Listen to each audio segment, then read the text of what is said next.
What's up guys, Mustang Gt here. Today I got a new video for y'all. So we're going to be reviewing a 2018 Mustang GT with the 10-speed auto.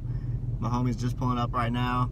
I'm probably going to let him drive my car too afterwards, if he wants to. If not, then no. But yeah, I'm looking forward to it. I've driven them before, but kind of a while back, so I would like to re-drive one after a car's already broken in. I've only driven brand new ones. But anyways, I'll catch y'all whenever we are about to hop into the vehicle. Alright, so here it is, 1850. Shout out to my homie Omar, let me review his car. So pretty much 460 horsepower. I don't know what the torque is, but I know it's a lot faster than the previous generation. And this one has a 10-speed auto, so shifting is going to be way better. Definitely way better than my 8-speed and my Camaro. There's my Camaro right there. But yeah, I'm looking forward to driving it. Like I said, I've driven some before, and my main gripe has been with the transmission being kind of finicky. But if I'm not mistaken, these 10 speeds have to kind of like learn how you drive. And so I mean, that could have been what the issue was, because the one that I have driven was a brand new one off the lot. So so I may not have the same issues driving this, but I'm curious to see if the 10 speed is all it's cracked up to be. Here's the exhaust, resonator delete.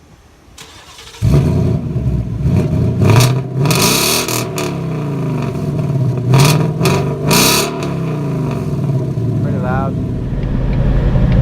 Do it in sport? Not yet. Alright, so here we go. Got it in sport mode. About to hit it right now.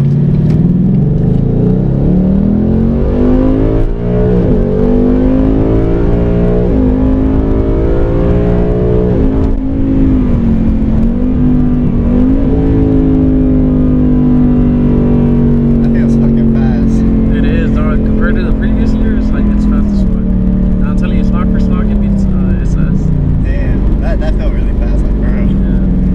No, it feels much better, like, with the, like, when you take it off. Yeah, that was crazy. I wasn't expecting that. I drove an EcoBoost like a couple days ago, and it has a 10-speed in it. Yeah. But I don't know if it's just that car or if it's all the EcoBoost. But in that car, it felt like first and second gear were just like dead, and then third gear like actually kind of pulled.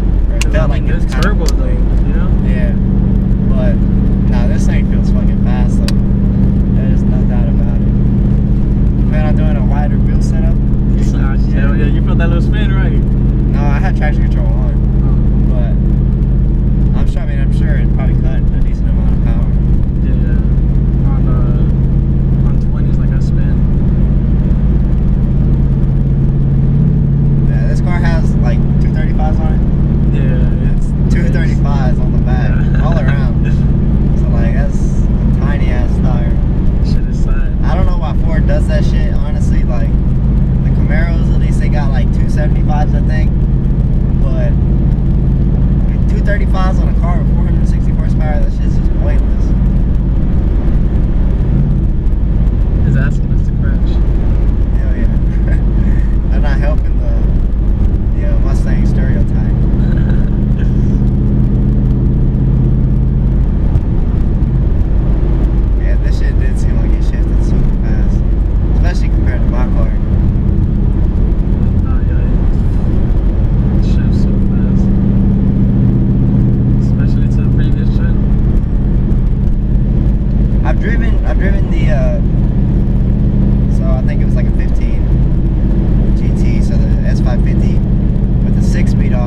in-depth review.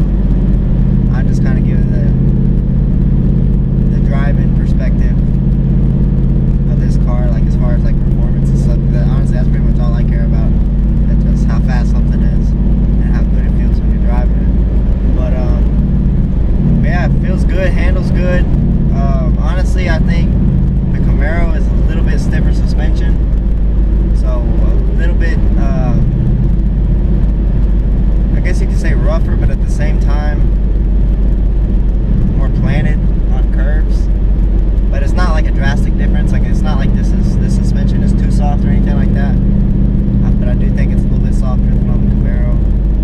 But stock for stock, this thing is way faster than a Camaro, than a stock Camaro. So even an auto one, just the shifts in this 10-speed are really good. And like I said, the one that I've driven, I didn't really care for.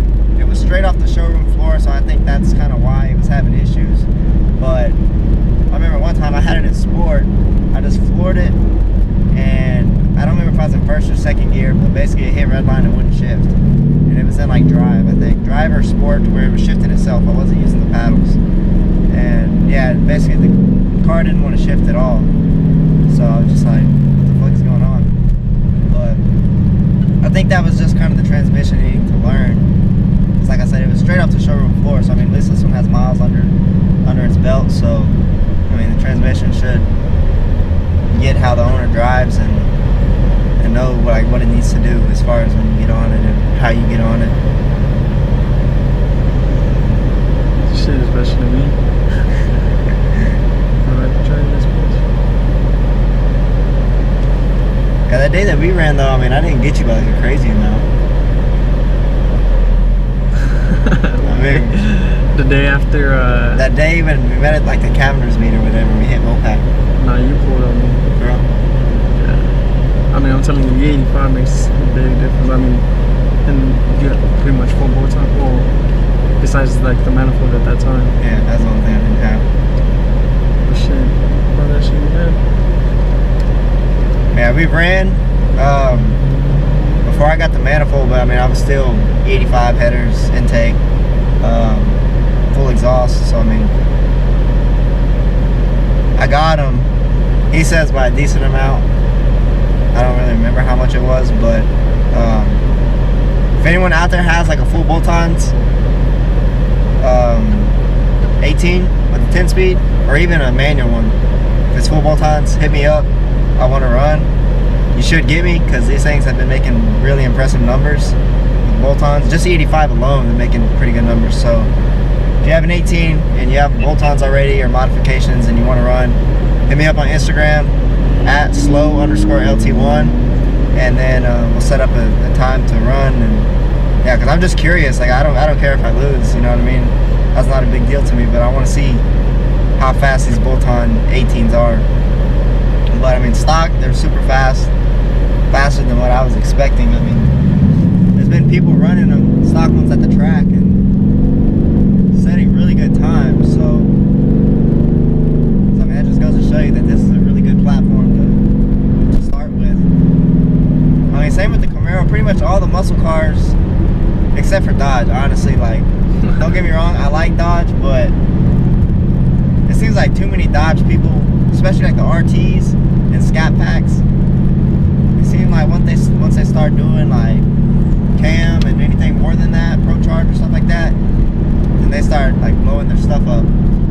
But the Mustangs seem to be doing really well with like Whipples and stuff like that. Camaros seem to be doing really well with any type of supercharger system, Pro Charger.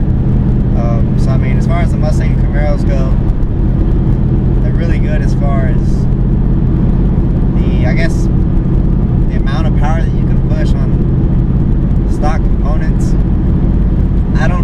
Honestly, I don't know a whole lot about this car, so I can't really compare it too much to as far as like motor strength. I can't really compare it to like the LT1 that's in my car. But supposedly, like on my car, the lifters are supposedly really weak. So the Pro Chargers and stuff, then you start damaging the heads. But I mean, it seems like people with these 18 Mustangs, like the few ones that I've seen that have done like Rouse superchargers and other supercharger systems, it seems like they haven't done anything like to the motor, just basic bolt-ons and then the blower, whatever blower they decide to use. So I mean, as far as from that perspective goes, I would say the Mustang is probably the better platform to build, honestly.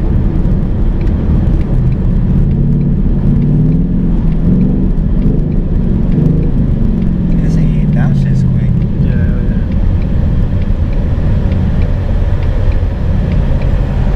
You want to try the pedals?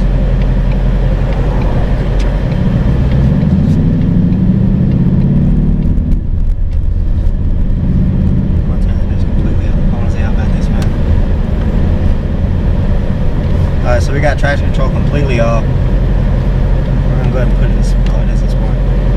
We're gonna see how bad it spins, and then just activate the paddles.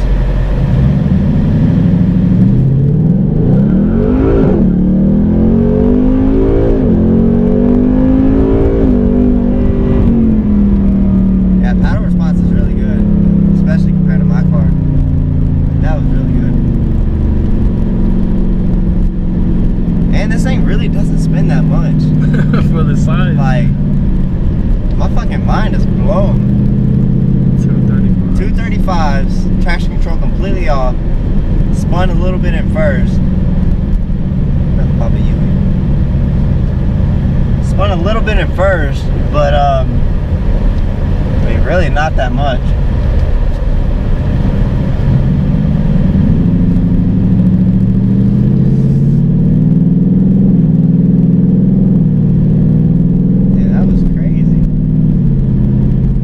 My car, if you have traction control completely off, I'll just turn it off and you can hit it as hard as you want. That bitch is just gonna spin all through first and second. For run, that's with what, 275? Or 275, yeah. Shit. But then again, let's do it again.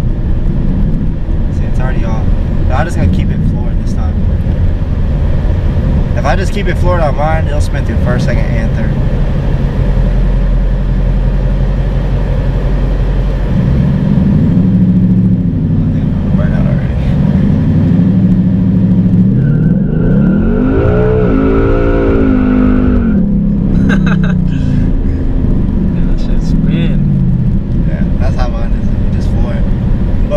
If you kind of just play with the throttle, then it's not that bad. Like, it's a little bit in first, but then I mean, it for sure catches once you get to a second.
Good transmission though, I'm not gonna lie. Like I said, the one that I've driven previous to this car seemed finicky, but this car doesn't seem like that at all. So I'm pretty much certain that it was just the transmission trying to learn, you know, how I drive or whoever else has driven that car before me. But I mean, like I said, this car has miles under its belt, so I mean, it knows how the owner drives, and so yeah, I mean, there's no problems with this transmission whatsoever in this car.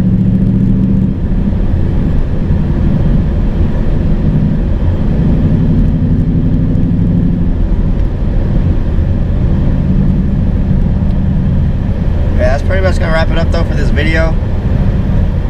Thank you to the owner Omar for letting me review this car and let me drive it. Definitely a fun car. I got a new respect for these 18 Mustangs.